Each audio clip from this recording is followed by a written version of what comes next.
Yo, what's up, everybody? It's Rick. Kyle and I are bringing you another episode of Only Football. We are talking Aaron Rodgers emerging from a hole, Lamar Jackson sweepstakes. We're talking Daniel Jones trying to get $45 million a year.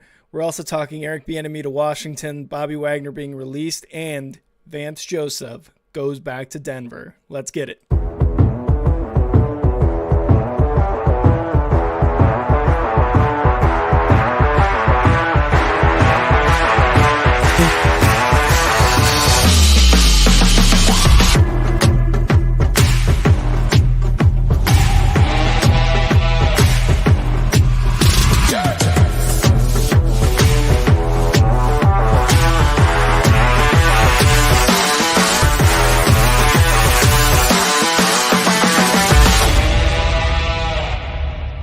Ladies and gentlemen, welcome to Only Football Off-Season Edition. I'm Kyle, that's Rick. I'm Rick, that's Kyle. Aaron Rodgers has emerged from the darkness. He ended his retreat early, as the owner of this retreat in Oregon has stated. So now he can go back to living a normal life. The owner probably has never had this type of publicity in his life from any of his guests. Kyle, we have the groundhog emerging from his hole and maybe seeing a oh, wait, nope, that's Aaron Rodgers emerging from his hole. And I think he saw a shadow, which means he's not playing football next year. Let's give it up to retiring Aaron Rodgers. No. He's a Bears fan, and obviously. How could you tell? What gave it away? The hat. Oh, okay. The flag in the background. The overall attitude regarding Aaron Rodgers. Oh, yeah, that's a big giveaway. You're right. So he initially told Pat McAfee that he was going to spend 4 days in total darkness to contemplate all things. Yep. All things doesn't just include football, but we're a football podcast, so we're going to talk about those things that he contemplated. Mm-hmm. Spending time with yourself, spending time alone. I've had the opportunity a couple times in my life to do something very similar to what I guess being in solitary confinement would be, without actually being in prison. And you really do. I heard one time I was reading a book about meditation, and it said if you can go 45 seconds without having a thought, whether it's a good thought, a bad thought, that is like a milestone. Yeah. So all we do all day is think, think about the future, think about the past, think about the present, think about everything. Think about what the things that are happening even mean. It's like we do a lot of thinking. And if he was able to stop thinking, maybe that would help him make his decision. Well, as weird as that sounds, maybe it worked, maybe it didn't. Maybe he was just bored the whole time and he was like, this is dumb. He did end the retreat early. Oh, did he? Yeah, so I think he was originally going to spend 4 days in total darkness. Yes, yeah. And right. I think he spent 3. Okay. I don't know. The article says he ends his retreat early. So I'm assuming he ended it maybe after 3 days. I feel like it had to have been at least 3 days. So he was inside of a cave, I guess, that he had the ability to turn the lights on himself if he wanted to. Mm-hmm. That's just like, if you're a visual person, something you can think about. But I actually read an article on ESPN about what it looked like too, and it looks more like, if you guys have seen Lord of the Rings, the Hobbit movies, that type of stuff, it looks like one of those Hobbit type of houses where it's partially on the ground. There's a door leading up. It looks like a small mound. If you can picture a small mound, and then at the front is like a door, a wooden door. And there's some stairs leading down to the space, which is only like 300 square feet. I read up on it. It's got a queen size mattress, a meditation mat, a bathroom. Like you said, he ended it early because the door is not locked. You're not locked up in that room. It's like dimly lit in there. But yeah, I saw it, and I just thought it was really interesting. What I expected was kind of like what you were saying, like a cave-like type of thing. Like, here's a bed, and that's it. And you're in darkness, and we deliver meals 3 times a day or whatever it is, and that's it. You kind of just go from there. But it looked, honestly, from the picture that I saw, it looked really calming, really serene. It looked kind of cool, not gonna lie. Yeah, and there were people on ESPN I saw that were like, I don't, they were like, oh, I thought it was gonna be like a cave, and it's like it has crown molding. It was so nice, and I'm like, um, okay, like get off your high horse. You can Crown only molding, huh? think about the crown molding for so long. You know what I Yeah, mean? yeah, Before you're bored. I yeah. mean, that's just honestly, most people, if they just had their phones taken away for an entire day, would be super edgy. You That know? would, yeah, that would be huge. Honestly, if you took my phone away, I'd probably kill you. Yeah, you'd be like, dude, give me my phone back. Like, That's uh, fine. I'm just gonna go to my office and be on my computer then. Fuck yeah. you. So it is difficult to do, and actually, there's who's the Mark Wahlberg was on USA Today Yeah. talking about giving up. Um, I don't know if it was social media, but he was giving something up for Lent, which because he's a Catholic. So that you do Hmm. see different cultures have different traditions and ways of trying to take away vices in order to Hmm. get more focus and maybe bring back meaning and things that are really important. So Rogers is probably at this point now. So I'll just ask you this: do you think he has his decision right now? Um, I would say he does, and I would say he has a decision like made. His mind is made up because before, I saw an interview, and maybe you saw the same interview with Pat McAfee on his podcast, where they were very much like, so, or Pat McAfee asked him, so is this thing like you may or may not come back? Like, is that still a thing? And he's like, oh, yeah, 100%. Aaron Rodgers was like, 100%. I don't know if I'm coming back to play football or not, which for the last 3 years has been kind of the same tune, right? But regardless of that fact, that's why I think, and when he was talking to McAfee, he was saying about how he goes into this, how he kind of just goes into his own mind, thinks about what makes him happy. He went to Peru to try ayahuasca, all that stuff. That's why I think after all this is said and done, he has that decision made up. Um, what just I guess astounds me in a way is that uh, I don't know. It's just that he can do these things and have that decision in his mind afterwards. Like, don't get me wrong. I know doing all this stuff opens your mind, expands your mind. You think about your happiness, you think about your life. And this is Aaron Rodgers we're talking about. He is no stranger to controversy. He is no stranger to, I will do what I want to do if it makes me happy in the end. It doesn't matter. Like, this man doesn't talk to his fucking family, for Christ's sakes, right? Like, he doesn't give a shit. He really doesn't care. As long as it makes him happy at the end. And it's kind of something that you can't, as a person, like maybe if you are down in the dumps, you're like, wow, I can envy that. But I think, to your question, I think he's made up his mind. And I think he's not going to play football anymore. I think just off the jump, I Wow. think he's done. Because next year kicks in his extension. His 50, let me see, 50, what is it?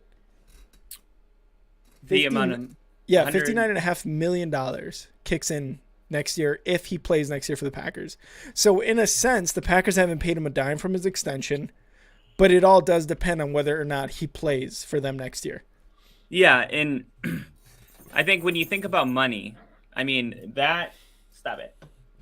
That is. By the way, Woody's back, and I'm back, so it feels good to be back in the studio Kyle's and back. have my dog again to yell at in the middle of our podcast. Woody, stop. So he's not a person that really needs money, right? And I know, Yeah, he's very, you very know, blessed to have the amount he of money he has. yeah, he has a lot of money at this point in his life. And I don't think somebody like Aaron Rodgers really needs any more money to be happy.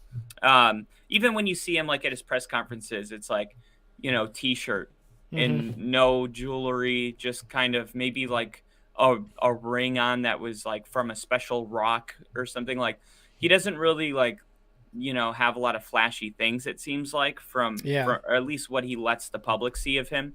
Hmm. So I don't think the money part is driving him. And if that's not driving him, I do think people that are really, I guess, just like they think about every decision they do, because the reality is if you're going to play football, it takes a lot. There's a lot of traveling. There's a lot Yep. of, practice and meetings and not just that, but at this point in your career now your job is to be a mentor. And we talked about also about, is he Yep. hindering Jordan Love in his development? Is he doing what Brett Favre did to him? Mm-hmm. And at what point is that you cross that line between helping and now you're hurting, Jordan Love? So I do think it is a huge decision to make. And I know for me, I'm moving on from a job that I've had for the last 5 years. And Mm-hmm. I have just followed my company around.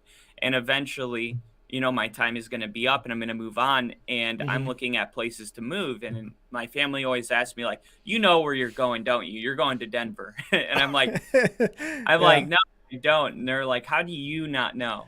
And it's like, oh my, I had this moment where I was like, this is how Aaron Rodgers feels all the time. Yeah. It's like Yeah. people are telling you, like, that, like my mom, she'll be like, Uncle Wolf told me that you're going back to Florida. And I'm like, I never even talked to Uncle Wolf. And she's like this whole family's like talking to Yeah. themselves. And I'm like, Yeah. no, like as soon as I know, you'll know. And I Yeah. don't know. And Yep. it's just crazy. But when you're in a situation that's like, people assume that you have to like be leaning away. And sometimes that's not even true. Like sometimes you're not even leaning one way or another. And I think Aaron Rodgers is in that same situation.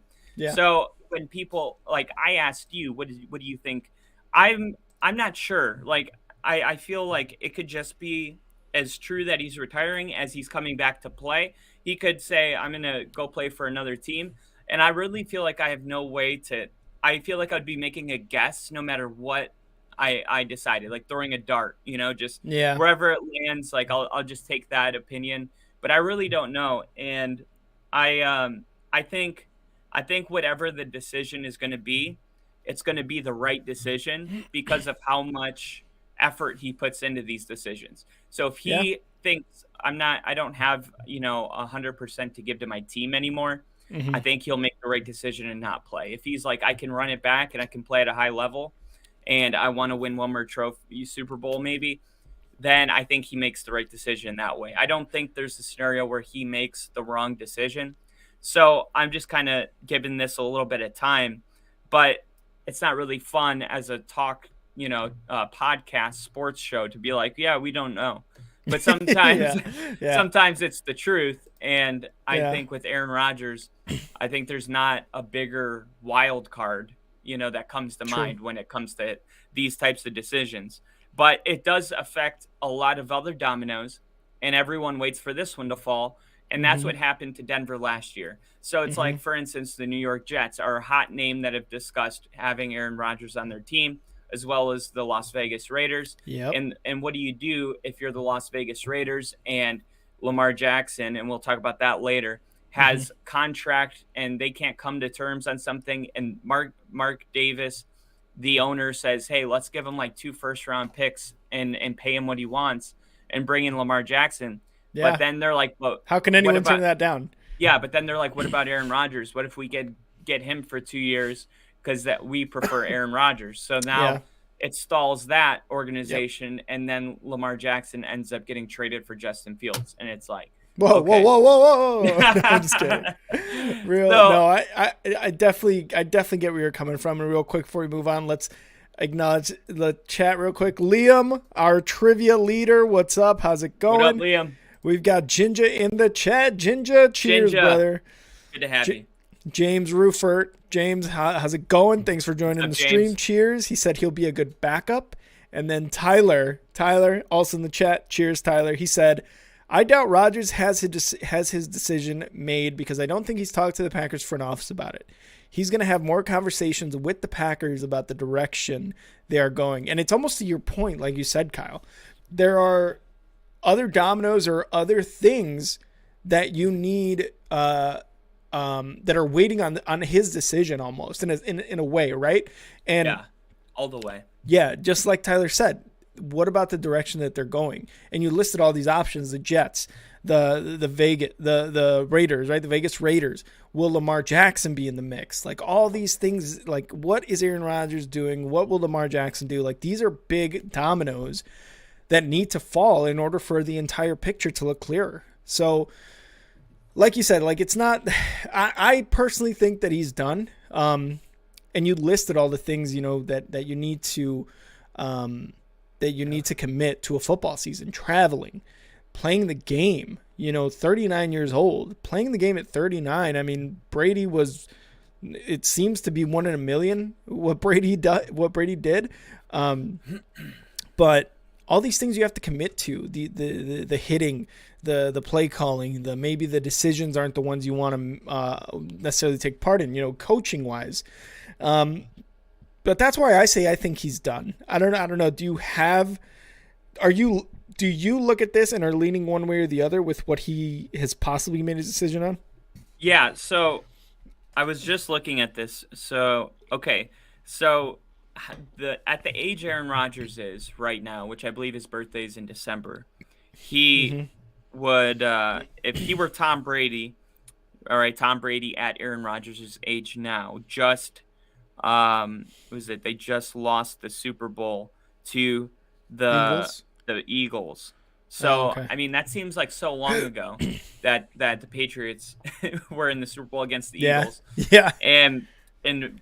But like you said, 1 in a million. Tom Brady's 1 in a million. So, to Aaron Rodgers, I don't think he's going to retire this year. I think now these are like wishful thinking, so keep that in mind. Yeah.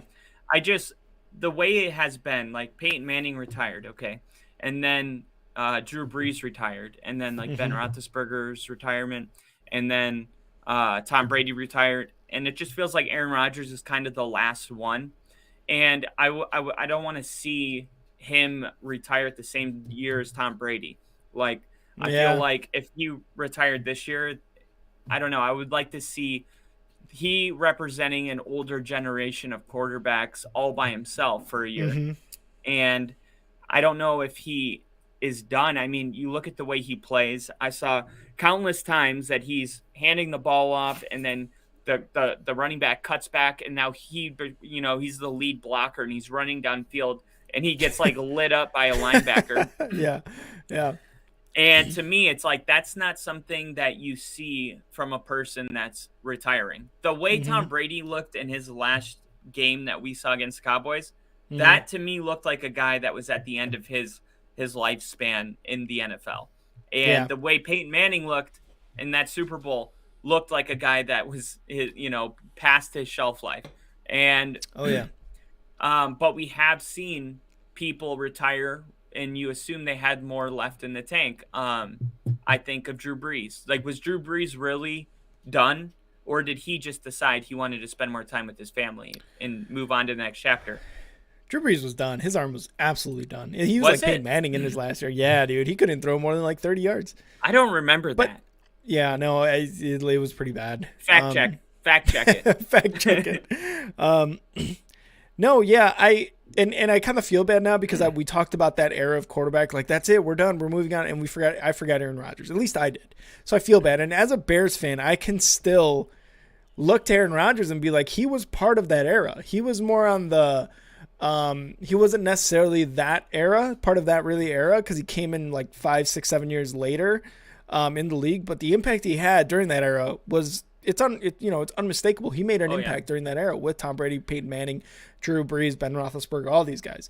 So I kind of feel bad that that we were just like moved on from that. But I don't know, man. I like I said, you think he's coming back, but if he does come back, does he play for the Packers? I think that's the biggest question. Because there's three options, right? Like he retires, he comes back, or he comes back for another team, right? Like he comes back for the Packers or comes back for another team. Well, here's what's really interesting about it. And as much as I'm in Rodgers' corner because I just feel like the media needs a villain, and it's like it's Aaron Rodgers for them.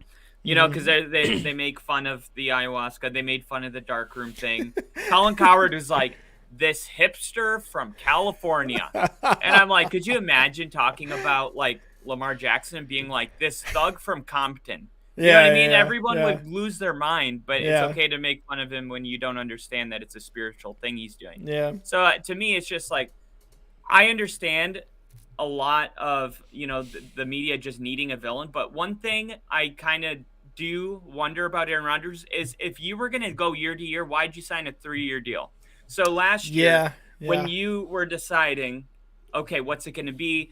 You telling Bronco fans, we'll see. You know what I mean? We hired Nathaniel Hackett. Seems like the pieces are lining up. And then he goes, I want to be a Green Bay Packer. And I'm old school in the way where you're a Packer, you die a Packer. There's no other team. Like all these, it's changed. It used to be that you would never, ever like associate yourself with a rival team. And now you yeah. see, Melvin Gordon go from the Chiefs the Chargers to the Broncos to the Chiefs. And he's been like posting videos of the Super Bowl ring being I got carried. Yeah, you saw those? They're so funny. Yeah, they're funny.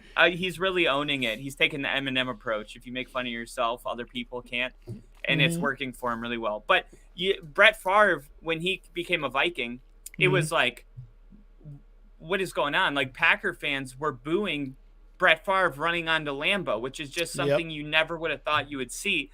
So I just think in that way, Aaron Rodgers is like, I wouldn't play for another team. I want to be a Green Bay Packer, but if the Packers front office doesn't align with those same views, then they have to, branch off and do their own thing, because he's going to meet with the front office again, and they're going to say, hey, we need you to restructure if you're going to stay. What if he's just like, you know what, I want to make as much money as possible and go to the Jets. They'll give me $55 million for 1 year. Yeah. And then go live in New York City for a year and be on billboards and just experience what it's like to be, because look, being the biggest quarterback in Green Bay is like, I mean, you're like a god to that. If you've ever driven through Green Bay, it's like you just drive through a neighborhood. It's like turn left on Debbie Street, and then you turn left on Debbie Street, and then it's like there's Lambeau Field off in the corner, and you're just like, wait a minute, this is in a neighborhood? It doesn't. It's like it's unlike in the anything. Middle of something. Yeah. Anybody that has gone to a game at Lambeau has probably felt equally as weirded out as anybody that was going for the first time, just because it is so weird. It's like usually you're in the middle of a city like Denver, and it's like there's where the Broncos play, Avalanche are over there. It's like Green Bay, you're literally in someone's backyard, and it's like. So what if Aaron Rodgers wants to know what it feels like to go to a place like New York City, all right? A place where, like, he could be on billboards and, like, be kind of like a savior for a town that really needs a quarterback. He might want to, just see what that avenue would feel like, but he's made it clear that he wants to be a Packer. So I just feel almost like he might have worn out his welcome with the 1 year thing. Yeah. And it might be the Packers that now everything we've heard is that the Packers want Aaron Rodgers back. So I don't know, how much grace there is for him, but I just don't understand why not sign a 1 year deal last year if you were going to leave. And I know there was like an option after the first year to leave. Well, but it's like, why even do that? And this is just my like conspiracy theory mind working, right? Like, what if he signed that deal knowing full well that that deal does not kick in until he actually takes a snap or shows up for training camp in 2023, knowing also that they can't sign Devontae Adams, and Devontae Adams is eventually going to go to another team. And then he's like, you know what? I retire. I unretire. I want to get traded to Las Vegas. I want to go back with Devontae Adams. I want to play with him. I wanted to get my good friend Devontae Adams off the Packers because I'm not going to be here next year. You know what I mean? Like, there's all these things. That's just my conspiracy theorist mind. And it's also my Bears mind. It's also my Bears mind going, I need Aaron Rodgers the fuck out of the NFC North because it's time for Justin Fields to emerge. Yeah, no, I totally understand that. And I just don't think Devontae Adams is enough personally, because when he was going through this in Green Bay, you never, like we said, when Devontae Adams left to the Raiders, it was like they didn't consult each other about it. And Devontae Adams talks about Aaron Rodgers in a really, high regard, like, oh, he's the best quarterback in the world. But at the same time, like, it's like any job where those are your coworkers. They're not your friends. That's kind Hmm. of an old school mentality of compartmentalizing. And I think Aaron Rodgers and Devontae Adams are the same way, where it's like, I'm not going to make my career decisions depending on you, right? Yeah. Devontae Yeah. Adams signed that deal before Rodgers even said he was staying, because he was like, I'm Hmm. not going to wait around for him. Like, I'm going to do my own thing. I've Yeah. established my own name, my own net worth, and I'm going to go, I'm not going to wait around like a loser. So I don't know if it's enough, but I do think it's an incentive if he Hmm. did want to go. But I don't think it's the thing that would like, take him over the top with the Raiders. For sure. But yeah, I think it'll come down to the front office in a lot of ways. That's why they're going to meet again. And after that meeting, probably we'll have some information, because he said he didn't want to wait as long as he did last year. But I feel like we're getting pretty close, because Yeah. when Nathaniel Hackett got hired, it was like it was like late February, or no, it was early March that Aaron Rodgers. We're pretty much back there. Yeah. Yeah, we really are. We'll see. Obviously, I think he's done in just general, but there's also again the possibility of him going on another team. If he goes to another team, I'll be very happy for him. Obviously, Kyle thinks he's coming back to the Packers because he signed that deal. You guys let us know what you think Aaron Rodgers' decision is, or if his decision is that he hasn't made a decision. So let us know. But let's move on now to another quarterback situation that is brewing in Baltimore. That is Lamar Jackson. Now, Lamar Jackson did not speak publicly during all of last year during the regular season about his contract negotiations. He wanted a fully guaranteed deal that was basically the same deal that Deshaun Watson got in Cleveland. 5 years, $230 million for that deal. He turned down a deal that was a 5 year, $250 million in September that included $133 million guaranteed. Now, the difference between that, right, is you look at it and you're like, well, that's more money. Well, he wanted the entirety of that contract to be guaranteed. The Ravens weren't going to do that, so they were just like, never mind, And obviously, they didn't get the deal done, and Lamar Jackson was like, that's it. We're not negotiating during the season because I'm laser focused on playing football right now. Basically, betting on himself, which a lot of players do, and usually, I think more often than not, come out on top of that. Now, what I believe what the Ravens can do, they can trade him, or they can put on I believe a franchise tag on him, which would be a lot of money. I think it's like $35 million for a quarterback this year, whatever the case might be. But I guess that kind of comes down to the question, Kyle. Like, is Lamar Jackson going to suit up as a Raven again? No. No. Okay. No. Why not? So it's at a point right now where Lamar Jackson, and we talked about this all last season, right? Not having an agent and having his mom represent him has been one of the Achilles heels of his kind of contract negotiations going limbo. It's just anytime you're going to get a deal, right? The goal is to always capitalize when your value is at its highest. And I would say right now Lamar Jackson's value is at its lowest it's ever been. And the Ravens had an opportunity to see him, and there's questions about his health. Can he stay healthy for a full season? Yep. And that is a very important question. The best abilities, availability. It's cliche, but it's true.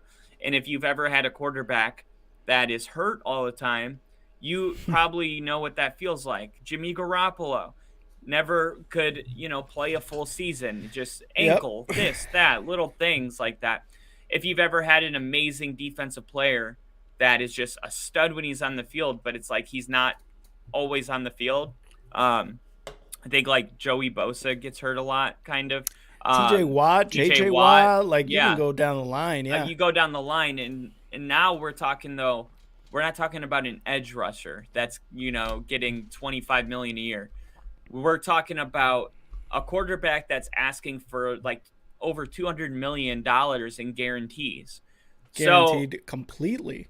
I do feel like if you are you're worth the value that people see in you. So you may be worth $240 million to the Colts because the Colts have been on a quarterback carousel for since Andrew Luck 4 retired. years, 5 years, And yeah. they can't get it right. So I guarantee you to Indianapolis, you're worth that. So I feel like right now, if you're the Ravens, it's time to rip the Band-Aid off because I don't think they're going to come to a deal with Lamar because if they were going to, it would have been done. Like the reason this is taking so Yeah. long is because both sides are probably too far off for any type of compromise, you know? So I Hmm. do think it's time to pull the Band-Aid off. And I also feel like the Ravens have made it clear, like from just having a black quarterback standpoint, they don't want to be the people that didn't pay a black quarterback, right? Yeah. And it's a real side that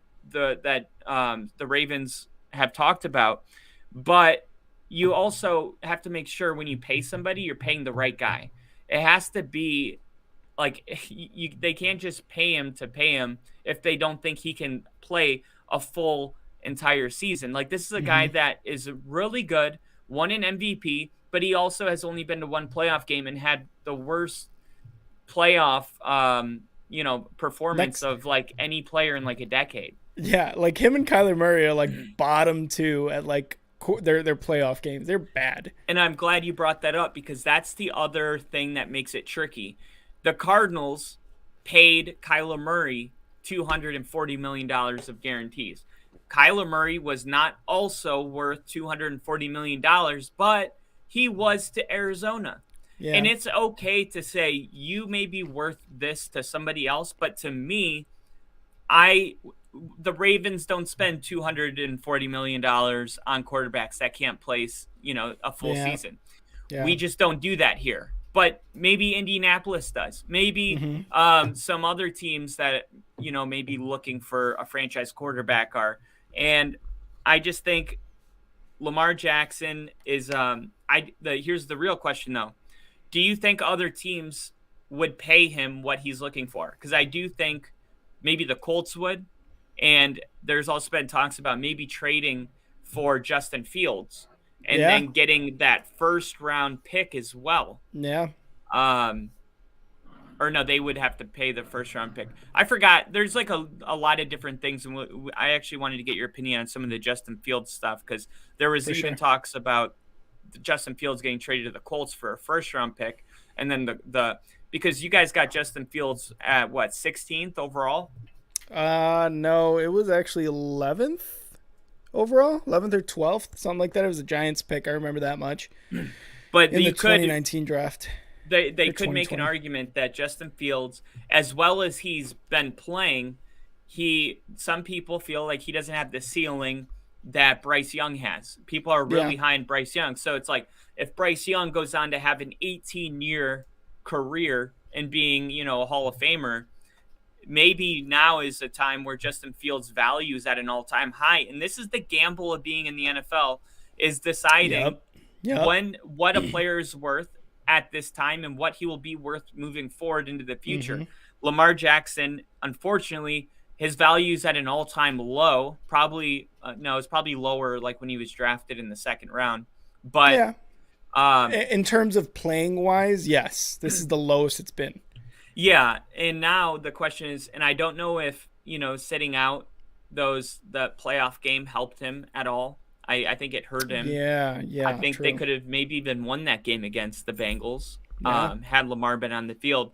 And then look at that. Like if he won that playoff game, I bet you the deal would have been a lot easier to put the ink on the paper for the Ravens. Hmm. But now that's like there's just a lot of things that just seem like what is he missing? Why is all the publicity that he's getting, why does it feel like what we saw last year is just not worth, because the worst thing you can do is pay him $240 million and not be great. Like if you Hmm. pay someone that kind of money, we have to be great and he has to be worth it. Like Patrick Mahomes, $500 million.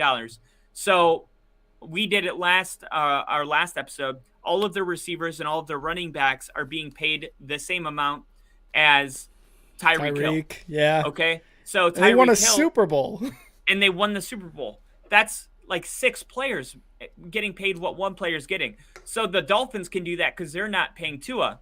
But once they pay Tua, they can't do that, right? So Yep. that's the question is once we pay our quarterback that kind of money, he has to be so good that we can win a Super Bowl with Sky Moore and Marquise Valdez-Scantling. Like we have to be able Yep. to win Super Bowls with people.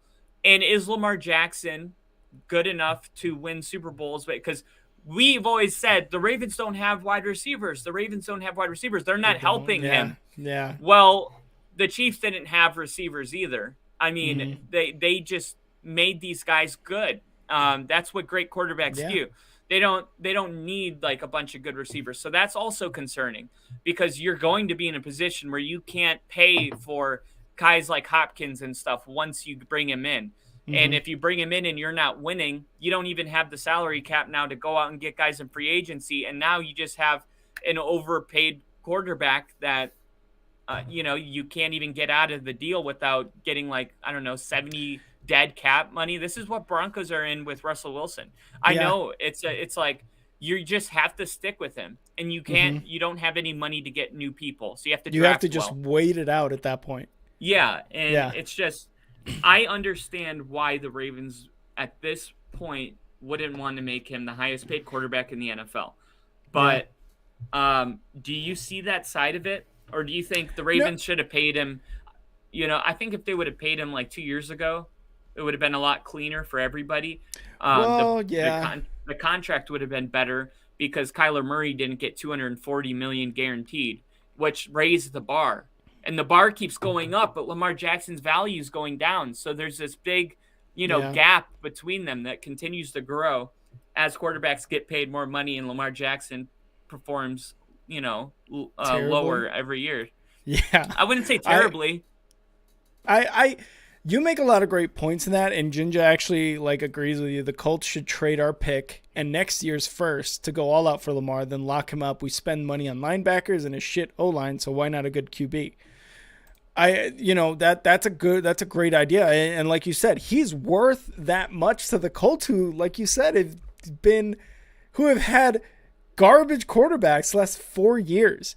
In terms of like, will for Lamar Jackson and the Ravens, like you said, the absolute lowest value right now is that's where Lamar Jackson's at. The thing is, I still think if the Ravens don't pay him, man, it's going to be a tough go to be a Ravens fan. And I don't know. I don't know what to think, because if we do it where, kind of like what Jin just said, if they trade him to the Colts, they get their fourth pick, right? Or third pick, whatever the Colts are, fourth, fifth. Now the Ravens are in the market for quarterback. Do they trade up with the Bears? Do they, you know what I mean? Like, all of a sudden, all these wheels start turning. I still think he's 24, 25, 26 years old, however old Lamar Jackson is. Second unanimous MVP next to Brady. His values at an all-time low, like we were saying, but his ceiling is still so high. It is still very high. He can run the ball. He can pass the ball with his like Booby Miles, right? Like, he can run and he can pass. And he could cook a dinner for you in Yeah. an hour, all sorts of shit, Paint right? your neighbor's fence. Yeah. It's just I that's what I think. If the Ravens don't pay him, they're missing out on a generational talent. But again, you got guys like Jinja who's a Colts fan who's like, dude, let's trade for him. I don't care. I don't care what the money is. Let's trade for Lamar Jackson because he is worth it to me.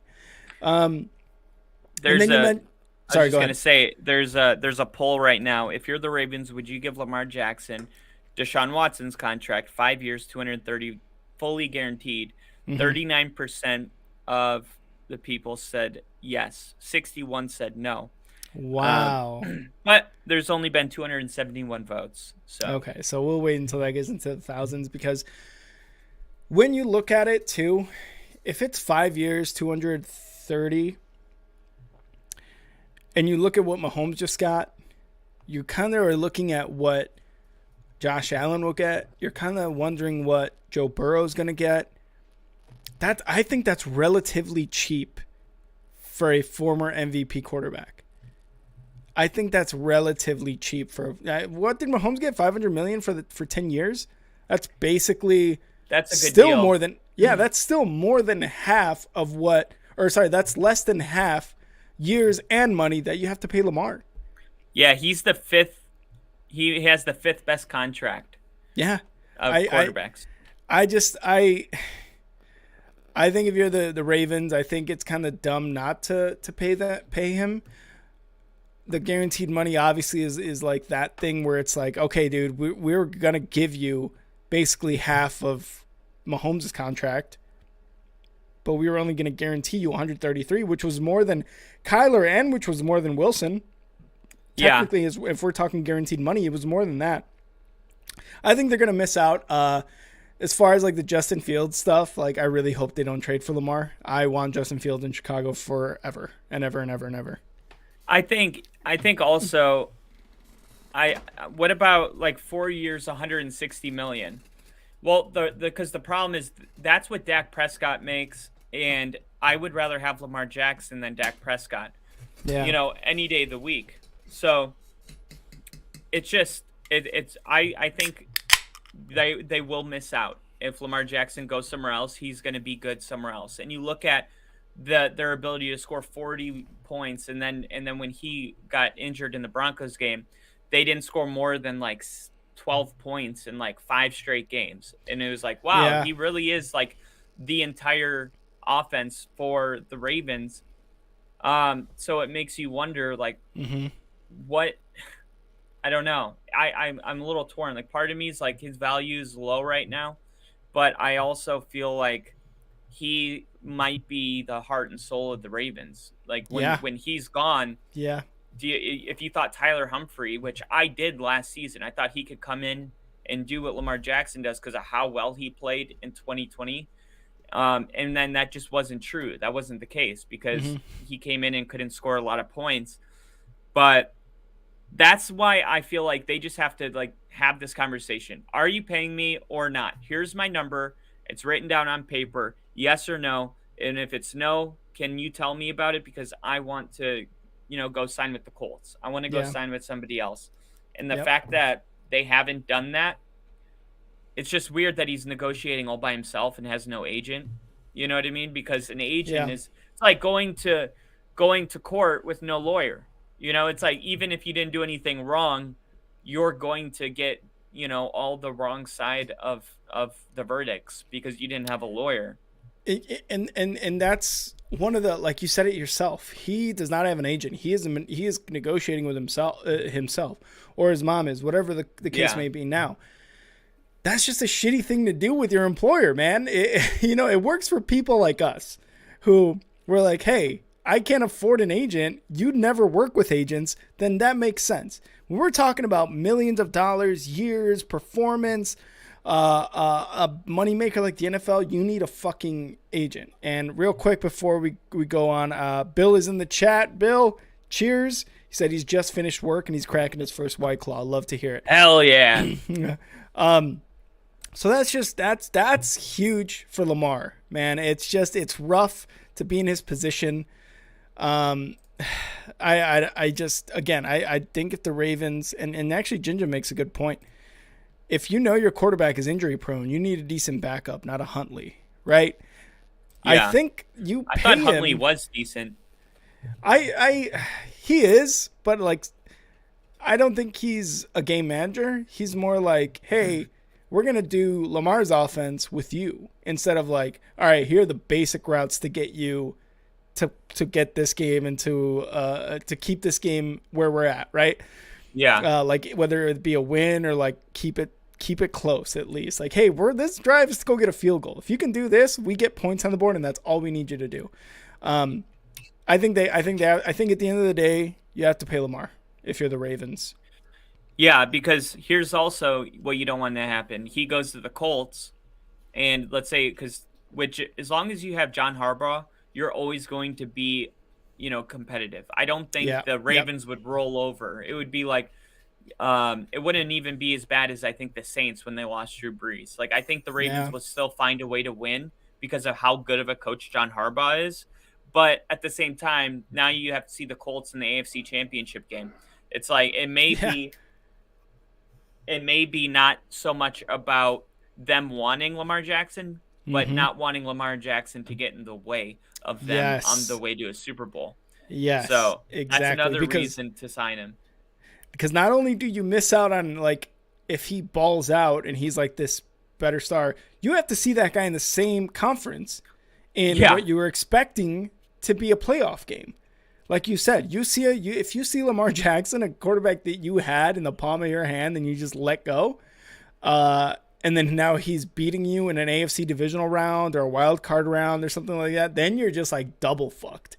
You know what I Yeah. mean? Then it just hurts even more. So God forbid Kenny Pickett gets traded for Lamar Jackson and like 3 first-round picks, and then all of a sudden Lamar's in a Steelers uniform don't coming tell into. Liam that. He fucking loves Pickett. All right, so we'll find out what it is. It's going to be a long offseason, I think, for these guys. You know, the first two quarterbacks we're talking about is Aaron Rodgers and Lamar Jackson, two guys who are controversial in their own way, and are obviously dealing with it with just a conundrum, I think, this offseason. And a real quick little plug for Star 6 Media. Thank you guys for joining us here, not only in the chat, but listening. We are brought to you by Star 6 Media.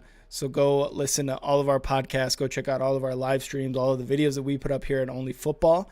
And go check out Star 6 Media on Instagram at Star 6 Media. We finally got over 100 followers on Instagram. So, you know, good for Thanks, us. guys. Yeah.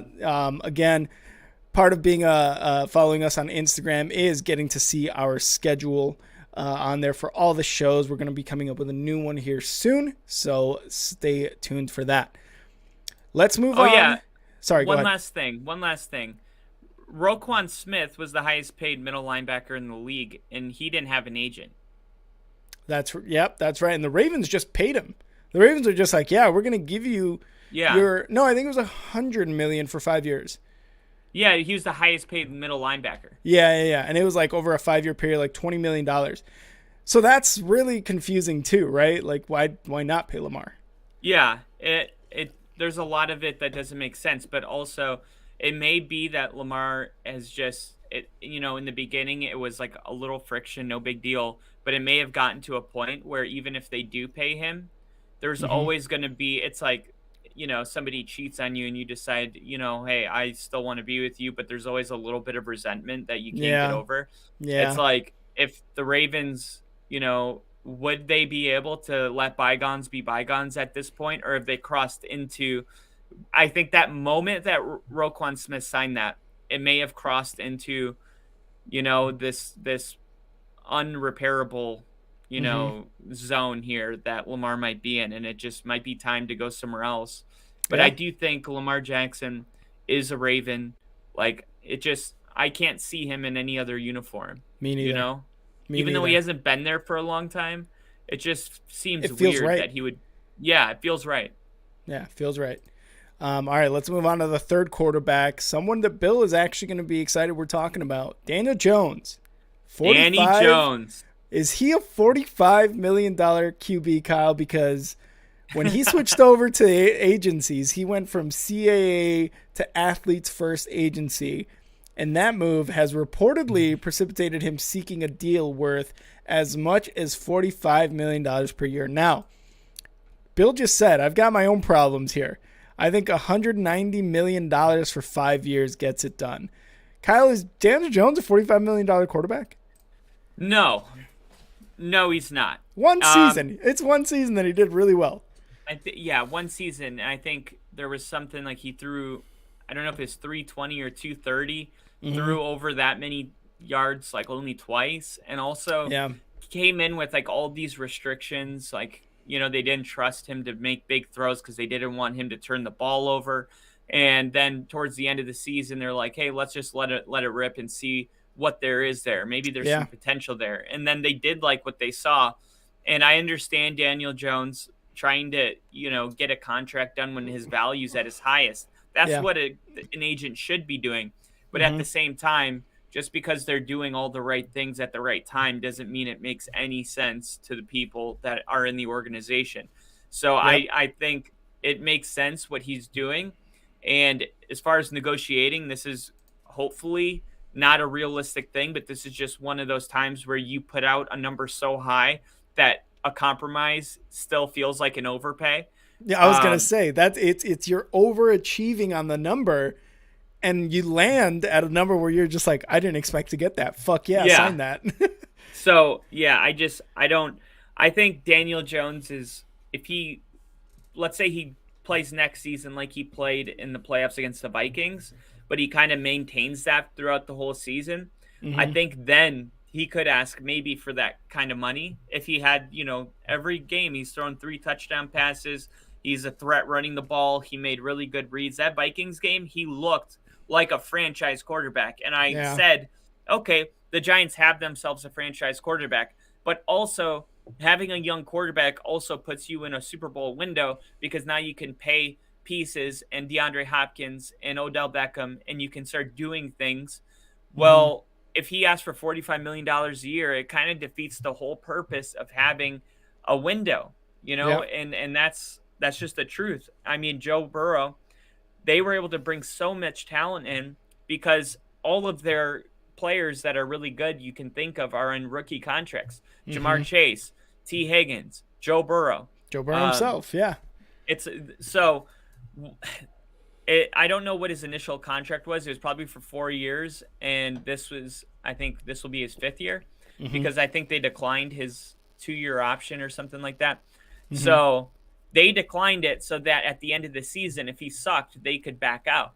Well, the Giants kind of screwed themselves too, because if they would have, accepted that option, 2-year option, they wouldn't, they wanted a way that they could get out easily if he sucked, but they were betting on that to happen. And now that didn't happen, they're like, so what do we do now? Exactly. And Daniel Jones, I mean, I just don't know if there's even a team in the entire league that would pay him $45 million a year. Yeah. And this is why off-season negotiation is so fun to talk about, is because you just hear the most off-the-wall shit. You know what I mean? Like, Daniel Jones wants $45 million. I'm like, that's what Lamar Jackson wants, and we don't even know if Lamar Jackson was worth that. Now Daniel Jones comes out, it's like, shut up. Go back to your room. That's more than Patrick Mahomes is getting. Josh Allen is getting. Well, that's like what Mahomes is getting. Yeah, and it's just like, what? And I remember reading that and just kind of like literally like opening my eyes as wide as they can, and I'm like, there's no way Daniel Jones gets that. Now, they can franchise tag him, and he can make about $32.5 million per year, to $35 million if he can cash in on his great year that he had. I really think the Giants are going to franchise tag him and just call it a day after that. I really can't see them. And even though Bill said that, right, 190 for 5 years, I can't see that being something that the Giants do with a quarterback who's had one good year. Now, look, the year that he had a really good year, out of 4 good games, not even one good year, not even an entire year, really. Let's call it what it is, right? Like, he had a select few good games. We had Dabble in there. Yeah, we had Dabble. We had Dabble in there his first year with Daniel Jones, and they both exceeded expectations.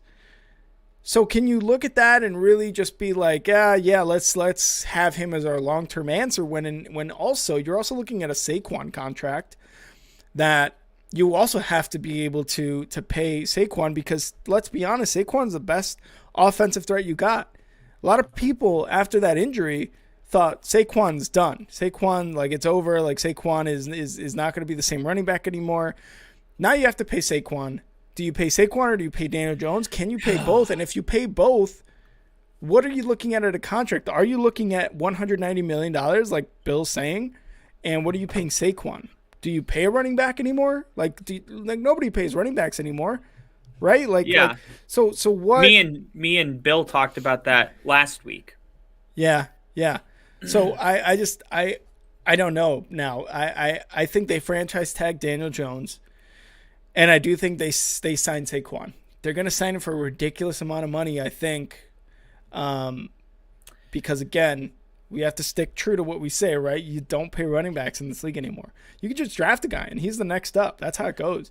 But I think they franchise tag Daniel Jones. I don't think they give him a long-term answer. I don't think they give him a long-term contract. Sorry. Yeah, and you look at, we pulled up like the highest paid running backs, and it was like Ezekiel Elliott. And it's like Ezekiel Elliott he had such a bad season. His longest rush of the entire year was 29 yards. That is not, Wow. and then there was a lot of other running backs that were just really high on the list. But the number that Saquon Barkley at this point re-signing, he would be up there with the highest paid running backs for sure. He would be in that top 1-2. And Christian McCaffrey's the only one that I could see being highly paid, is because he can line up as a receiver. He just does so much for his team. Ezekiel Elliott doesn't do what CMC does for the 49ers, for the Cowboys. Yeah. And he's not even the best running back on their team. So Saquon Barkley won a lot of football games for the Giants. Yeah. Just him, all by himself, because people, they weren't game planning of the vintage Saquon Barkley, so they kept winning, and then teams were like, let's just shut down the running back, and then eventually Daniel Jones could throw. I really do think, I totally agree with you. You have to keep both of these guys. So I think what they should do is they should sign Saquon Barkley. I think they should sign him to a 4-year deal, because I don't think running backs should get deals more than 4 years, just because the tread on the tires. Yeah. You need to reevaluate probably every 4 years what a guy is worth. Like, look at Ezekiel Elliott. If they could they're going to reevaluate that this season, and I don't think that they're going to keep him or his contract. So I think they have to do that, and then franchise. There's 2 franchise tags. There's an exclusive franchise tag where other teams can't come in and trade for you. So that would protect a player. And then there's a cheaper franchise tag where other teams can negotiate with you, but you pay I think it's 12 million less. Yeah. I would do that one. I wouldn't even exclusively franchise tag Daniel Jones. I would be like, hey, if somebody wants to come in and pay you $45 million a year, then so be it. But not only will that not happen, not only will that not happen, but maybe if we franchise tag you in that way, you'll understand that no team would have signed you for that deal. It's not a Giants thing. You know what I mean? It's like the NFL kind of agrees you're not worth $45 million. And I think you got to at least have one season of you got to play like Mahomes and Aaron Rodgers. And if you can't do that, then you don't get to make that money. It's just silly that we even have to have this conversation. I would even say if you can play like Josh Allen for a year, because Josh Allen can run. He can run probably just as good as Jones can, or Jones is just as good as Allen can. If you could play like Josh Allen for a year, now we're talking, right? Now we're talking big bucks. Now we're talking franchise quarterback status. If you can play like him for a year, then let's do it. And Bill's got an answer right here. He said, we play him on a tag. He doesn't do as well since this season has a harder schedule and he loses value, and we tag him again for $38 million again next year.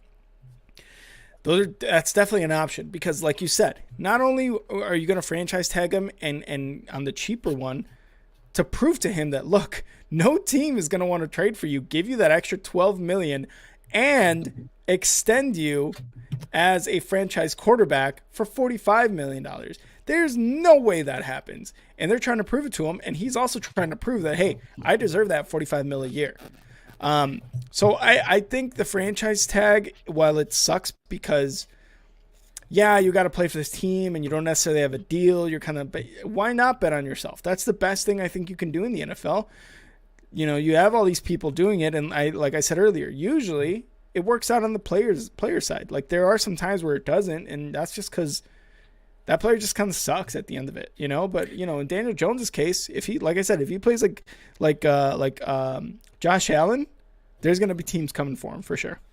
Yeah, and a lot of these negotiations seem like we're against the player. You know what I mean? The Lamar Jackson, the Danger. But the reality is, the players that are actually worth that money, they don't get in a negotiation. Like Mahomes was in his contract talk for a month, and they were hashing out, okay, is it $500 million? Okay, Half a sure, here you billion? go. Okay, cool. It's like Yeah, there's no questions to be asked. So like yeah, normally the reason it seems like we're like always like I wouldn't do it is because the fact that the negotiations happening is hmm a is we're all thinking the same thing. You're not worth $45 million, yeah, and the fact is there's only maybe three quarterbacks in the league that are, and you're not on that list. Like, are yeah, you Joe Burrow? Do you bring the yeah. value Joe Burrow brings to the Bengals, to the Giants? Absolutely not. Nope. You're still like, even if you have a great year next year, you're not even 1 year away from that. You're a couple years. Like, can you go to the AFC or NFC championship game back to back? That's what this guy's doing. Mahomes is doing that. Okay, there's your second guy. And then Josh Allen probably is the third guy that's like, yeah, he's definitely worth that kind of money. And now Yeah. Jalen Hurts is in that mix. But it just feels like, yeah, it just feels like he's like, I don't know if he's drinking. It's the off season. He's got into his parents' liquor cabinet. Yeah, I don't know what the deal is, man. But that's Uh, not it. That's no, not it. it's not it. So we will see. Obviously, Bill's going to be following this very, very closely. Bill, hopefully your Giants can, make a move for Daniel Jones, but like you said, in a reasonable way. That they're able to sign him because he did look Yeah. good last year for a few games. Imagine But being the owner and waking up to that. You're like, 4 million?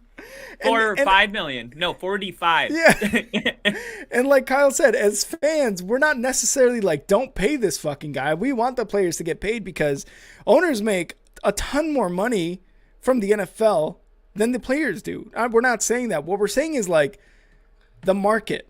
The Yeah, market is it's not the there for market. Daniel Jones. The market is definitely not there for Daniel Jones. Another thing are because of the market and the prices that are paid to quarterbacks, if you pay a guy who does not turn out to be a franchise quarterback for your team, you're handicapping your team for a long time. And as fans, we want to see playoffs. We want to see Super Bowls. We want to see franchise players. We want to see consistency. Like, that's a lot of shit that you are handicapping for a team. And as a fan, you don't want to see it. Again, you just don't want to see it. But let's move on now to another player because this has already been a very busy offseason. Bobby Wagner and the Rams have parted ways, and that was after 1 year on his 5-year, $50 million deal. And just to kind of, sorry, I'm talking through burps. We're sold. Just to give you a quick little snapshot of Wagner's year. Hey, 32-year-old Bobby Wagner posted 140 total tackles, 10 tackles for loss, 6 sacks, which is a career high, that's 5 really good. passes defended, and 2 interceptions while playing all 17 games. He earned himself second all-team All-Pro honors. It was his 9th straight year making an All-Pro team. And he was the top linebacker, according to Pro Football Focus, for that NFL season. So Yeah. I don't know. This is more of a cap move for the Rams because they're not Totally. going to give a 32-year-old Bobby Wagner that much money when they are deep in the red here. And Wagner, capitalizing on his great year, which he played all 17 games, like it said, wants to maybe can either get more money or will play for a contender, this season. What do you think about the move, Kyle? I think it makes a lot of sense. Like the whole F them picks thing, and it's like bringing in Bobby Wagner. Coming back. It was all about let's win another Super Bowl. Let's do it this year. Yeah. So the fact is they weren't able to do that. And Bobby Wagner, I don't know if you mentioned it in his stats, he didn't miss a single snap. He played all 17 games. And you got to think, okay, so what is the value this person is bringing to our team versus the value that we're paying, okay? And obviously, Bobby Wagner is one of the best linebackers in the NFL, and he is worth what he's being paid. But is he worth that to a team? Going back to, are you worth that to the team though? The Rams didn't win a lot of games, and you didn't miss a single one. So that means you're not the thing that's, taking them over the top. You're not that. It's one thing to add an extra piece, And it's like we're adding Bobby Wagner, we're going to be so good, right? And there's Yeah. plenty of teams that could probably say, look, we have a really young linebacker core. If we added Bobby Wagner, I think the Broncos might maybe make a move for him. It's Oh. like if you can add to a like what the Ravens did, they had a good defense, added Roquan Smith. It's like Hmm. those are the moves. The Bradley Chubb to the Dolphins, Yep. but in the Rams position, it's like we need a lot of different positions right now, and having a great linebacker is it's like having a really nice sports car outside of a bad home. It's like Yeah. let's Did you like need let's make that? yeah, it's like let's make Yeah. this make sense here. Let's get rid of Bobby Wagner, free up the cap because we could sign maybe 3 or 4 players and get some draft capital. No, Hmm. because they released him. Forget about that. Yeah. But we Yeah. could sign 4 players and improve, our defensive ends, improve a cornerback position, improve a strong safety, and get a linebacker. He won't be as good as you, Bobby, but he will be all these collective pieces together will Hmm. perform, better defensively than just having Bobby Wagner on our team. And and they might be younger. They might have a higher ceiling. They might be there longer for cheaper too. So like you said, all things to think about as well as the cap space that they clear up because of the fuck them picks mentality. Yeah, yeah, and I mentioned the Broncos because last year when Seattle released Bobby Wagner and Russell Wilson, or traded them like on the same day, Hmm. there were like the only 2 pieces left on the team from the Legion of Boom, and Russ was tweeting out like, "We want Bobby Wagner, whatever," Hmm. trying to get him to come to Denver, and Sean Payton's trying to make his big splash, so that's something I'm looking out for. But I just think it makes a lot of sense to have a guy like that on your team. And I think there's going to be teams lining up to pay him what the Rams were paying him. And it was probably mutual.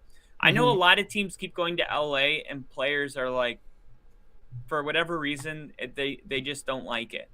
And I think part of it Hmm. is that LA is such a big market Hmm. that it's like when the Lakers won the Super Bowl, you know what I mean? There's so much going on that it was just The like, Lakers won the Super Bowl? I mean, the Lakers won the the NBA championship game, right? I missed that. The Rams won the Super Bowl, and it Yeah. was just like not.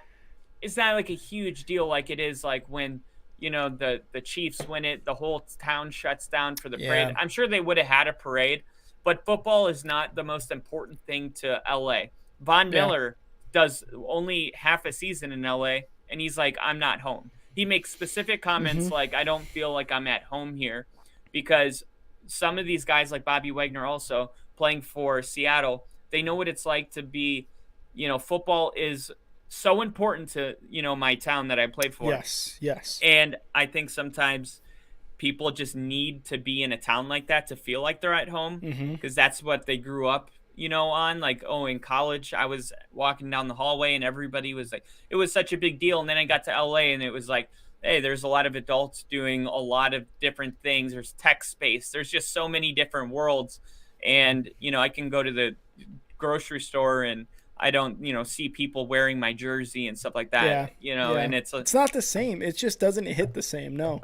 yeah, so I do think this could have just been like a mutual thing where both parties, would Hmm. probably prefer this. So, um, I definitely don't know why Bobby Wagner would have signed that big of a deal. I think it was a 4-year, 50 million or something No, like 5 year that. 50. Yep.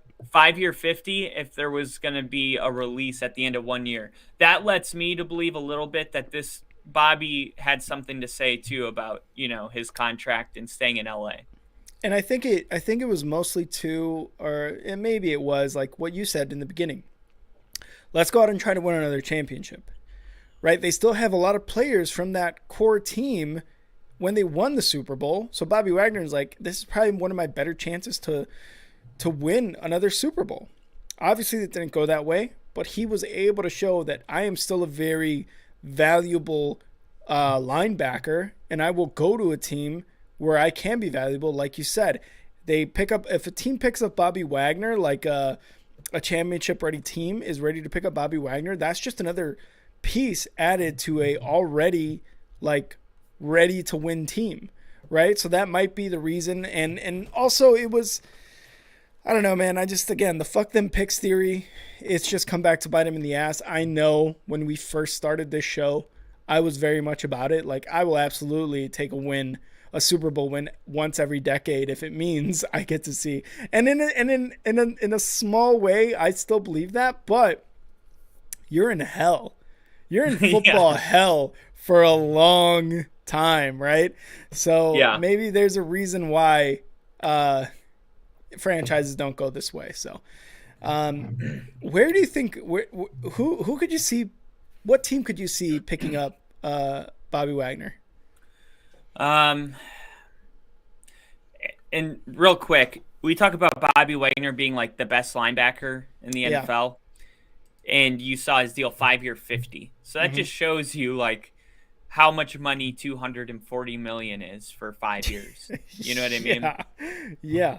It's like it's an absurd amount of money. So that's why Daniel Jones. That's why we're gonna have to say no. Yeah. Sorry, buddy. um, okay. So I think the Bengals would be a good spot. I think they just need one more like just dog on defense to Yeah. just Yeah. really like our defense is just as good as our offense. That I think that would make the Bengals honestly they would be probably my Super Bowl favorite Mm-hmm. if they could get a guy like Bobby Wagner on their team. Um, Chiefs are Chiefs would be a good team too. I think the Chiefs, but I also don't know if the Chiefs, after winning a Super Bowl, feel like they need to do this to win a Super Bowl. Good So point. Good point. Yeah. Good point. I think Minnesota should probably pick up the phone and start dialing, as Wolf of Wall Street would say. Um, Pick up the and phone. Start dialing. I think the Bears, too. I think the Bears Yeah. are needing a real veteran leader. Roquan Mm-hmm. Smith is gone. Mm-hmm. Um, it would be kind of weird though. It's like they wouldn't pay Roquan, but then they pay Bobby Wagner. I don't know Well, if they're even if we're doing the same deal that LA did from last offseason, that's $50 million that we're saving, not paying Roquan. Technically, yeah. right? Because it's literally half of what Roquan wanted. So fuck that. But yeah, no, veteran leadership on the Bears defense would be huge. So I agree with that for sure. I think they will restructure because if they would have traded him, then I think the team kind of takes on that contract. Mm-hmm. But Mm-hmm. he released him, so I don't know how that works. Like if somebody picks him up, do I they don't. have to Yeah. make their own contract, or do they have to honor the contract he's currently under, or is it totally void? I don't. No, I think it's totally void at that point because the Rams at this point are really just trying to make some space on their cap, and that's really it. Jinja has a good comment here. Kyle, what is up with you still having that Christmas tree in the back? So I don't know if you guys know or not, but this entire tree has Broncos ornaments. Like every ornament on it is It's a Denver part of Broncos only team. football now. Yeah, it's a part of the show. Yeah. I thought about it, taking it down because I didn't want people to think that our episodes were old. You know what I mean? Yeah. But I can't. We just- can't do it. Yeah, unless you Yeah. guys start a petition, I'll keep it there. Good question though. All right, let's move on to a couple of staff hirings. The first one and biggest one, Kyle, Eric Bieniemy is now the offensive coordinator for the Washington Commanders. He is going to be working under God, what is his name? I never know. Ron Rivera. Okay. Rivera as offensive coordinator for the Washington Commanders. I don't know what to think of this hire, and honestly, it's probably on both sides because I think Washington comes out on top of this deal no matter what. They got somebody who has had multiple interviews for a head coach, has won 2 Super Bowls under the Andy Reid, Patrick Mahomes regime, right? And to be fair, this is going to be the first time that Eric Bieniemy actually calls plays because in Kansas City, Andy Reid was a play caller. he was the one, giving the Yes. offense to Patrick Mahomes. So this is going to be a huge test for Eric Bieniemy, and that's why I think Washington comes out on top, because Washington has been an offense that has never gone above, I think, number 16 overall in the NFL for a really long time, or at least as long as Ron Rivera has been a coach. So this is a good test for Eric Bieniemy, and you take somewhat of a low risk for a possible high reward and Super Bowl experience as a Washington Commanders. You were able to bring that into the organization. Dan Snyder's trying to sell the team. You've got a couple of good offensive talented people there. God, what's his name? The receiver that they just signed or extended there. I forgot what his name. Yeah, Scary Terry. That's who it was. Scary Terry McLaurin. You got Sam Howell, who's probably going to be QB1, because I think Heineke's going into. I think Heineke's going into free agency. Sam Howell will not be QB1 when the season starts. So we'll see. Well, that's a whole different conversation. But we're talking about Bieniemy. What do you think of this hire, Kyle? After all the interviews Bieniemy's had, he's lost out on head coaching jobs for a long time. What do you think of this hiring by Washington? I think it's the natural progression for. Okay, so it's tough. It's tough because I don't know yet, because Eric Bieniemy hasn't called plays, and as an offensive coordinator, I do think that that's a really important part of your job. You also have to be really good with people, but you can't be good at people and bad at play calling. Then you're just Nathaniel Hackett. Everybody loved Nathaniel Hackett, but here's the thing. In Green Bay, Matt LaFleur called the offensive plays, and Nathaniel Hackett didn't. And we made Nathaniel Hackett our head coach, and you saw what happened. So it can be very hit or miss, but I do think being on a Super Bowl team, your value is worth – your career deserves to progress. Now, I don't think it deserves at this point to be head coach caliber. You have to call plays and be successful. And I just think – Washington said, you know what? He's been around Andy Reid. And that's the part that I totally agree with, and I would take the chance, because sometimes it's not so much about what you're doing, but it's where you are and who around you is doing. You learn to adapt good habits when you're around good people. You learn how to speak to people when you're around good communicators. And that's why all the time Tom Brady got injured, the backups would come in and then get deals, Matt Castle and Jimmy Garoppolo. It's because they were learning how to, not even intentionally. I don't even think it's something you have to try. If you're just around Tom Brady, you're going to start walking and throwing and reading defenses the way Tom Brady does. And in Eric Bieniemy's, perspective, he's been close up with Andy Reid and Patrick Mahomes. And now here's the hurdle, though. There's no Andy Reid in Washington, and there's no Patrick Mahomes in Washington. So now, can Eric Bieniemy, with just being around those kind of people, will that be enough to actually make a significant difference without having a quarterback? And we said Sam Howell. Will it be effective? And to me, that's where I lose. That's where I get lost. It's like it makes sense if these other pieces are together, which the Commanders do not have. And I think it's going to be tricky. But I do think he knew if he was going to be a head coach, he would have to call plays, and Andy Reid's not going to give up calling plays. But just me being around them and winning the Super Bowl has made my value high enough where I can take that next step. And if I do succeed at that, I'll become a head coach. It makes perfect sense that he would do it. But I do think until they get the quarterback situation figured out, it's just kind of, it's a good intended hire, but I just think it'll fall short without the league's most important position figured out. Yeah, and to your point, I think that's why Bieniemy is not a head coach right now, is because he wasn't calling plays in Kansas City. Was he a big part of the offense? Sure, Andy Reid can say that. Do we know that? No, we don't. But Eric Bieniemy and Andy Reid are the only guys that know if Eric Bieniemy was a huge part of that offense, which it seems like he was. But that devalued him as a head coaching candidate. And that's why I think, like you said, it's almost like the natural progression. The next step is to be an offensive coordinator who goes into a team, who calls plays and can establish himself as a play caller, like you said, because you see head coaches calling plays, whether it be on defense or offense, and they're able to do both head coaching and coordinator positions. So you need to be able to juggle those two positions if need be, and that's probably why Eric Bieniemy is not a coach today.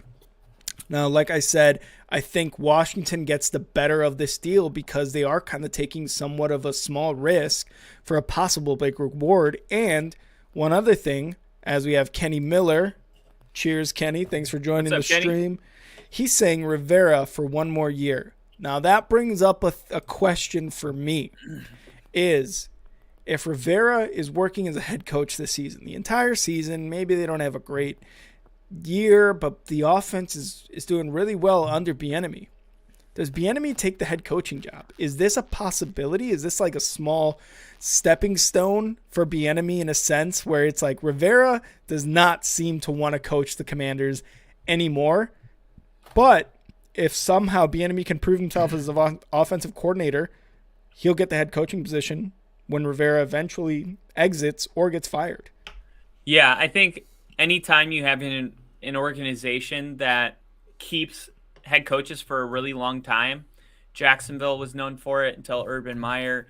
The Cowboys are, that way. And here are the Commanders with the same kind of philosophy. I think those guys are more likely to promote within their organization than teams that hire and fire really quick. So I do think this could be, they asked him about that, and he said, I like to be in the present. I don't like to think about that kind of stuff, which is the right approach. Like, it's the right way to answer that question. Yeah. It's definitely something that he's thought about, but it's not something he's going to talk about because it's just natural to think about it. But it's also important that he's just a good coordinator first. And I think if he can go there and for 1 year, put up, let's say they're top 14 in offense, whether it's running, passing, total yards, I think then he could move into being the head coach, and I think he would. And another way of looking at it, too, is if they fire Ron Rivera in the middle of the year, all of a sudden Bieniemy is the interim. And now if he's able to orchestrate a good rest of the season where he's the interim head coach, you may as well make him head coach. He's interviewed so many fucking times. May as well give it to him, right? Yeah, I think he would. I think he would get it. Yeah, so we will see about Eric Bieniemy. But so far, he is the offensive coordinator for the Washington Commanders, and we will have that conversation on whether Howell or maybe Lamar Jackson will be that quarterback in Washington. Wow. I knew I was going to get you with that one. Let's move on to something that Kyle, I don't know if you're excited or not, but Vance Joseph makes his return to Denver as the Denver defensive coordinator. There was talk about Vic Fangio coming back, but he went on to Miami to be their defensive coordinator. But you get a former head coach, defensive-minded guy, back in Denver. Kyle, I'm going to just throw it to you. You're the Denver Broncos fan. What do you think about this move? Yeah, so I like it and I don't like it. The only reason I didn't like it is because I wanted Rex Ryan. But it depends. Like, if Rex Ryan turned down the Broncos, then I like it more. Yeah. But if Rex Ryan was an option and we went with Vance Joseph, then I don't like it. I do think Sean Payton wanted a defensive coordinator that is aggressive. If you look at the people that he interviewed, Rex Ryan, Vance Joseph, they run an attacking 3-4 defense, a lot of blitz packages. And that's what he's going to get with Vance Joseph. Vance Joseph was a good enough defensive coordinator for the Denver Broncos to want to make him a head coach. Okay, so at some point, they saw something in him that was, worthy of being a head coach. And sometimes it's hard to get somebody once they're a head coach to go back to being a let alone do it for the same team they were the head coach for.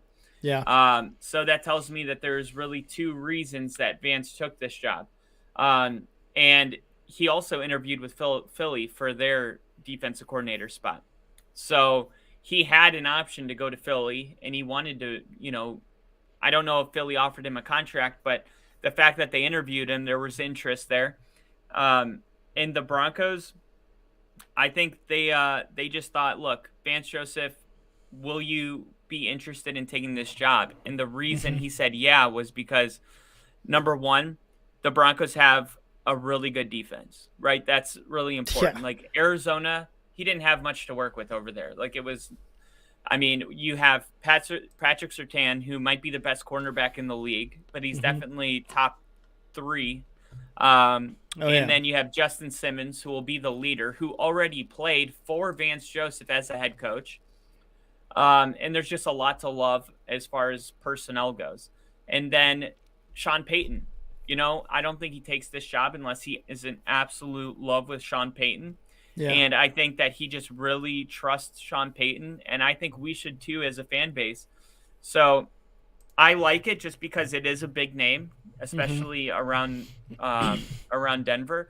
I watched the HBO Hard Knocks thing, and I remember thinking, man, Vance Joseph's actually a really good dude. Like, he would walk with his players into work, like at 5 a.m. They would park like a mile away from the stadium and walk like with the defense and just talk. And he was showing like his house off on one of the episodes, like his actual home in Arizona. And he was like, this is my first game ball, like as a Denver Bronco. I'm always going to be grateful for my time there.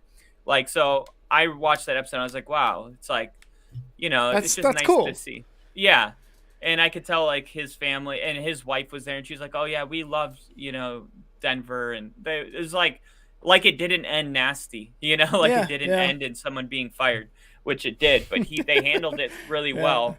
And, so I'm not surprised that door stayed open after seeing them kind of talk about Denver in that light. But I think that Rex Ryan would have been a better option. So I don't know. If as long as we don't regress, I think I like it. But I just don't want to see us go, to like 16th defense, like bottom half of the league. Like then.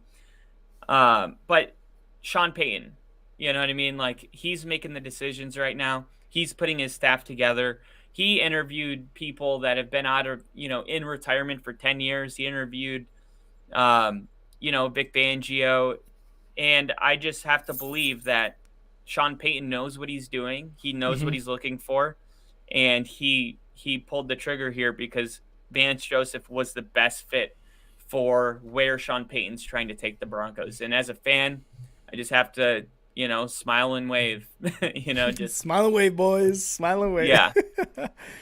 I'm not smarter than Sean Payton, so. Yeah. In a way it's like, honestly, being a Chicago fan, like a lot of this turnover for a lot of our major league teams has been like, we kind of just got to trust that they're going to do the right thing.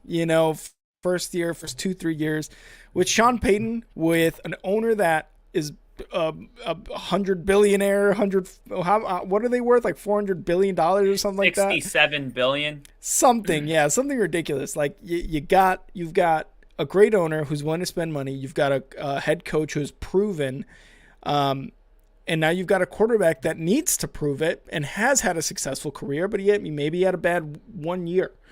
So now you have all these things and a great defense on top of that. Now it's time to just kind of put your trust in what's going on. And if it works out, then fucking awesome. That's going to be great, because then that Denver Broncos team is going to come back to, that next level of prominence and be a good team in the NFL. So I get you in that whole, like, we have to just smile and be like, yeah, this is happening right now, right? Like, whether it be in a good or bad way. It is what it is. And that's the difference between having Nathaniel Hackett and Sean Payton. Right? It's like really Nathaniel Hackett makes this move, and it's like, what are you doing? But like Sean Payton makes it, and it's like, okay. So, I mean, it's just when you fully trust somebody, and it's been, I don't even know how long, like over a decade since I had a player or a person on our team that I could be like, any decision he makes, I fully trust. Probably when Peyton Manning would recruit a wide receiver, I'd be like, that's who you like? Okay. There must be something to him. So we'll see how it works out. But like having Sean Payton as your head coach just makes life so much easier in these moments where you're conflicted. So, and then, another thing to bring up, Ginger brings up a good point. So if you go from top 5 to the 16th in defense, but you go from 30th to 5th in offense, he thinks that's worth the switch. What do you think about that as far as the Denver Broncos go?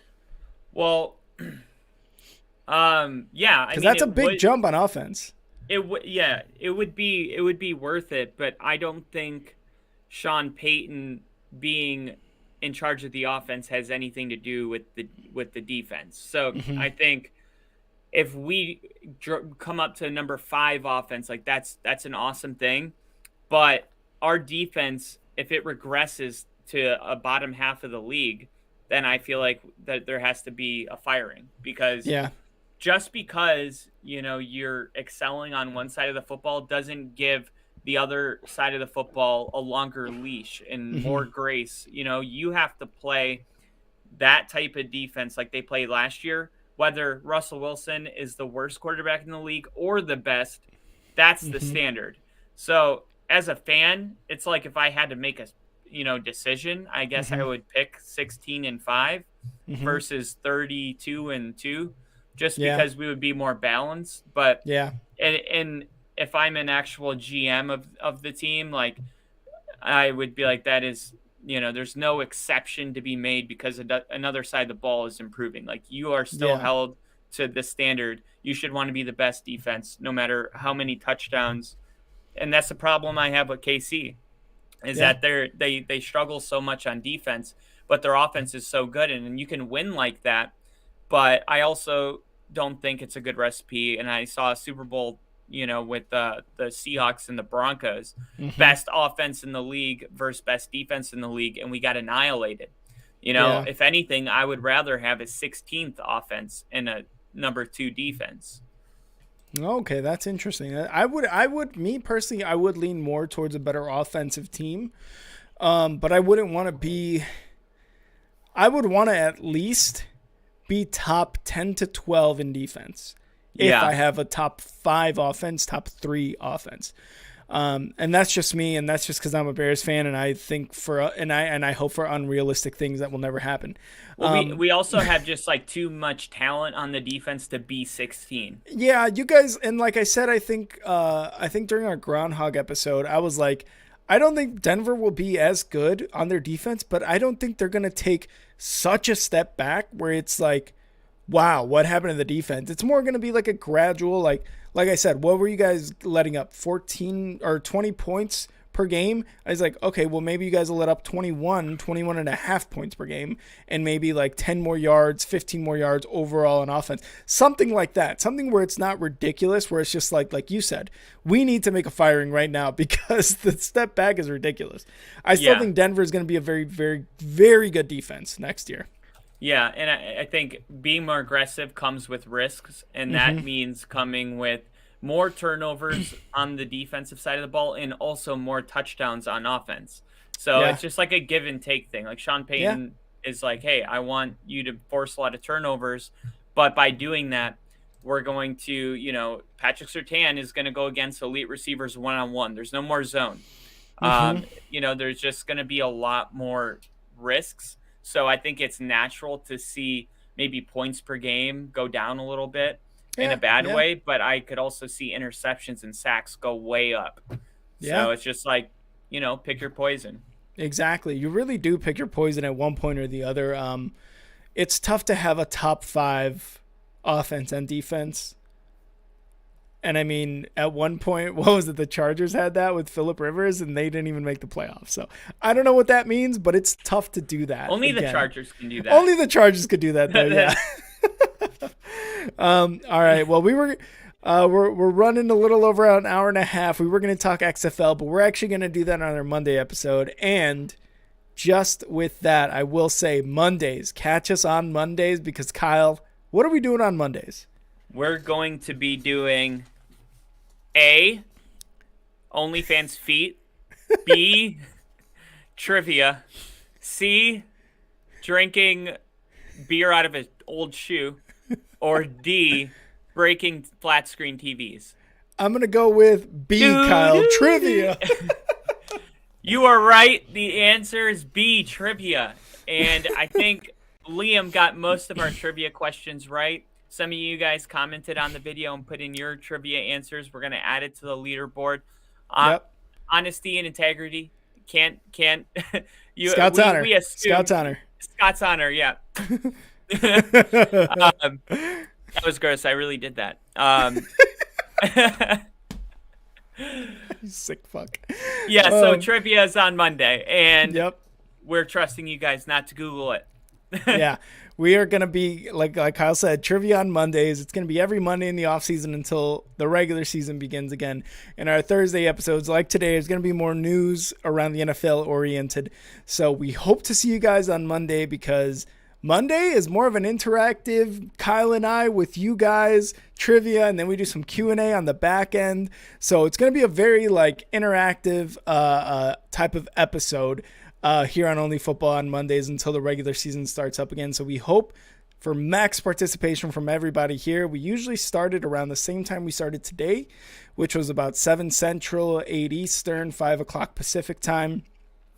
So definitely check us out on Mondays for some Only Football NFL trivia. And then we're going to talk a little bit XFL possibly next week. Hopefully you guys are watching as background noise, because that's kind of how I have it. But definitely join us on Monday.